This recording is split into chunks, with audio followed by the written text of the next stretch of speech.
Hello, everyone. Dan here from the Next Issue Podcast. On today's video, we're going to be doing a review for the first episode of Andor Season 2, 1 year later. And yes, as you could probably imagine, this takes one year later after the events of Season 1.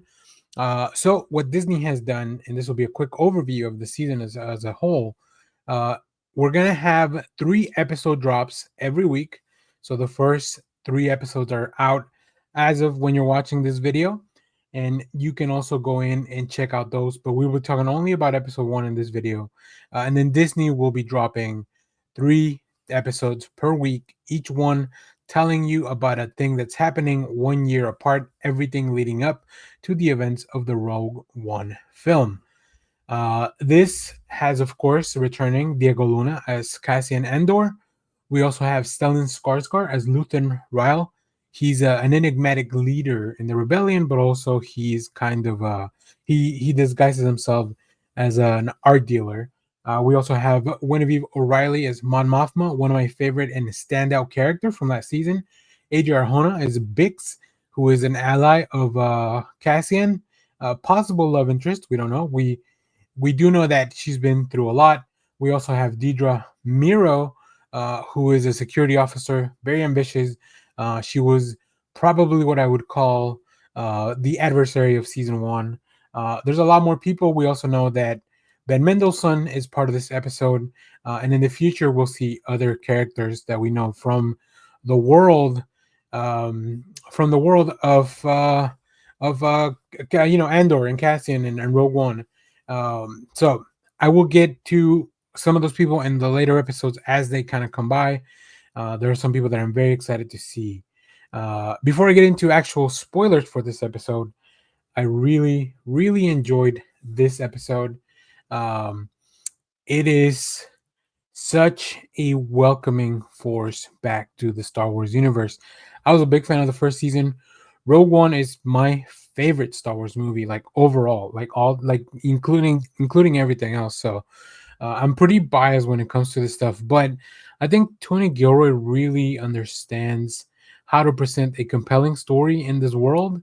I would say the only downside last season was that there was a lack of non-human characters, but I think we know that that will change this season, because the galaxy is so expensive, and just there's so many different species and everything like that. So it's always really fun to see them interact. Um, as and this world just looks so good. You can tell that they put a lot of work into the sets. Great performances, as I mentioned. Mon Mothma's performance was a standout.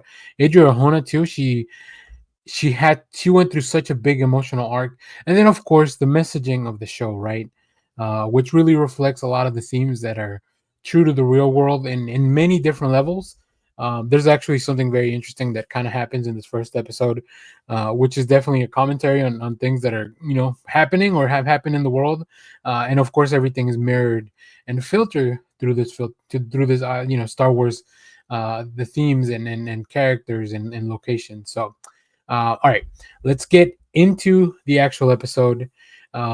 We begin at a Sienna facility. This is an Imperial facility. It is BBY4, so this is before the Battle of Yavin. So we are, like I mentioned, we are getting closer and closer. So the next 3 episodes will probably take place BBY3, and then so on and so forth until we get to the Battle of Yavin. Um, so we meet Cassian again. He's undercover in a mission as a test pilot for the Empire. He's there to steal a ship, steal one of their test ships. So of course, in this world, the rebels and Cassian isn't fully aligned with the rebellion, right? He kind of works for them as a kind of like contract for hire, definitely taking the big risks. But I feel like throughout the first season, we really saw this arc of him just being somebody that was trying to make money, to somebody that actually believes in something. Um, yeah, we meet Nia, who is also another rebel who's undercover in the facility helping out Cassian. I love that everything just feels so tactile, so real. The outfits that they have on, like, they look great. the quality from the get go with the sets, the ship, this like everything just it really feels like they're not just using the volume like in the Mandalorian and some of the other shows. They're actually taking advantage of like real surroundings. We see like at least three or four different planets in this first episode, which is always a lot of fun. So yeah. Now, as Cassian goes into this ship and he's trying to take off with it, um, this is a new test ship for the Empire. So he doesn't know how to fly it. He doesn't know what's going on. He's a great pilot, but he doesn't know how to fly this new thing, new technology, new like. It's not like there's just a manual for this. But even though he struggles, he manages to scrape by, and it's really cool because you really see him struggle to try to fly this thing and try to get out unscathed. There's obviously the Empire comes after him, some TIE fighters, and I'm really bad at naming all the ships. I bet this test ship has something that because this isn't so long ago in the world of Star Wars, we've probably seen something like this before. So if you know what the ship is that he stole, let me know down in the comments. I'm always very interested. This one has a really cool design. Yeah, but those really cool. It almost reminds me of Vader's tie, but it still looks a little bit different. So like I said, I bet it's some really important ship that I just don't know what it is. So yeah, he has a hard time struggling. With that. In the meanwhile, we check in with Bix and some of the people that she's staying with at a different planet. They're all waiting for Cassian, including the robot. I think his name is B2 that we met in last season, who is kind of like the last attachment that he has to his mother figure, who we met last season. And now this really inspired, not just him, but the people of Ferrix for that event, the events that happened in the first season. Um, Next, we go to Chandrila, to the Mothma state, and Mon Mothma's daughter. We know she's getting married, so there's a big wedding party going on, which I really love the juxtaposition of everything that Cassian has to do with like, okay, Mon Mothma is also part of the rebellion, but she's in a completely different role, right? She's one of the people who has money, has power. She's part of the Senate, and this kind of gives her access to definitely more things that she could do to help in a very different way than what all the things that Cassian and some of the other rebels we've met can do. She is surprised when Luthen Rouse shows up. It's always good to see, a Skarsgård on your screen. Really, no matter which Skarsgård shows up on your screen, it's usually a good time. But yeah, Luthen Rouse is such a fun character because he really plays up the role of this like elite art dealer, where we really know, once the wig comes off, we know where he truly stands. Um, but yeah, it's really fun to see like the opulence of this wedding, just in contrast with that. Then we see a third place where we finally see some of the Empire. We check in with Deidre, but the real big surprise, Ben Mendelsohn returning from the get go as director Krennic. He was one of my favorite characters in just, I mean, in all of Star Wars really, but especially in Rogue One. Like, he was such a great foil to the rebels that we met. So yeah, Krennic is having a secret meeting with some of the imperial leaders that we've met, some that we haven't. This happens at the Maltine Divide. That doesn't mean anything to me, but I wanted to make note of the locations because I know a lot of people that know Star Wars a lot better than I do. Could get a kick out of like, oh, what's going on, right? Where are they? Is this a place that we've been to before? So it reminded me of the place where where they were building the plants, where they were holding the people for the plant, all the scientists for to develop the Death Star. So maybe it's that same place. I'm not sure. Maybe this is where they have those clandestine meetings for those big secret projects, and I just don't remember. But yeah, the secret meeting.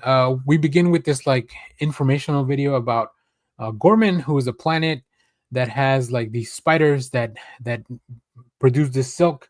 And obviously, this fuels the economy of this planet because that's turned into all sorts of things that they sell.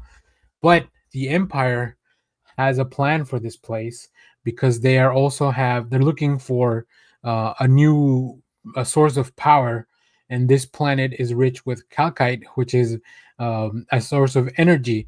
And of course, we know that the emperor is obsessed with unlimited power, but as we get through this meeting, this is truly a meeting on how to destroy this planet little by little, taking its resources, disrupting its economy, disrupting its people, its way of life. And it's just such, but the way that it's done, like it's almost as if these guys are just in the boardroom and they're trying to figure this out. Like they're trying to figure out how to best do this in the most economical way, in the way that will be the least problematic for the empire. So like it is just such a mind blow of like how far the reaches of the empire and everything that they truly do, right? Because throughout the films we really only see the empire as this like evil force that is destroying things because of this one guy, Palpatine. But this truly shows you that these were all people that were all working in conjunction to do all that stuff, right? It's not just Vader, it's not just Maul, it's not just Emperor Palpatine. It is all these people across all different levels. And I find that very fascinating. I really, really like it's really fucked up because they're not even colonizing this place. They are just willing and they're just trying to figure out how to destroy it, whether it's via propaganda, how do they sway the galactic impression of this place, destroying its resources. And they're even trying to plan for what happens if we accidentally destroy the planet after we take all its resources, because the mineral has to be mined from the core of the planet. And obviously that's going to have big repercussions. Yeah. Lastly, the last part of this episode, which was, like I said, very intriguing, very, very cool. Cassian lands on this planet where he was supposed to meet with Porco, one of the other rebels. Like they had this plan. Unfortunately, Porco's not there. But then there's other group of like these other kind of rebels. They are like the worst rebels in history. They're stranded there, and they don't know Cassian. They don't know that he's not an Imperial pilot, and things go awry. So will Cassian be able to stay there, or will Cassian be able to escape there? Because these guys are stranded there. They don't have the only ship is the one that Cassian flew in with, but nobody else knows how to fly it because it is a new ship. Cassian can barely fly it. So really interesting.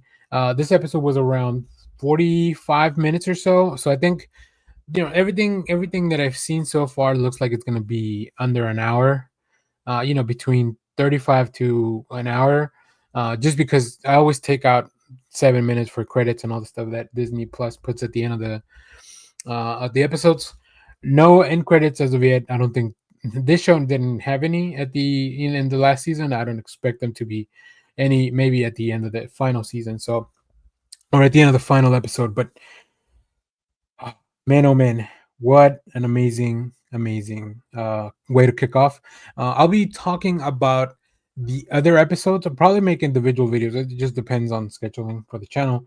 But if you have watched the beginning of this season, let me know what you thought about this episode. Of course, if you have any question, comments, theories, obviously we all know where this leads to, right? There's all leads to Rogue One, but how we get there, I think that's going to be the fun part of this project. So, as always, thank you for watching, everyone. Remember to share, like, subscribe, hit the bell so you know when we go live. That is most Saturdays, 10 a.m. Central Standard Time. And stay tuned because we have more comic reviews, trailer reactions, TV recaps, all that fun stuff here in the channel. Thanks for watching, everyone. Bye bye.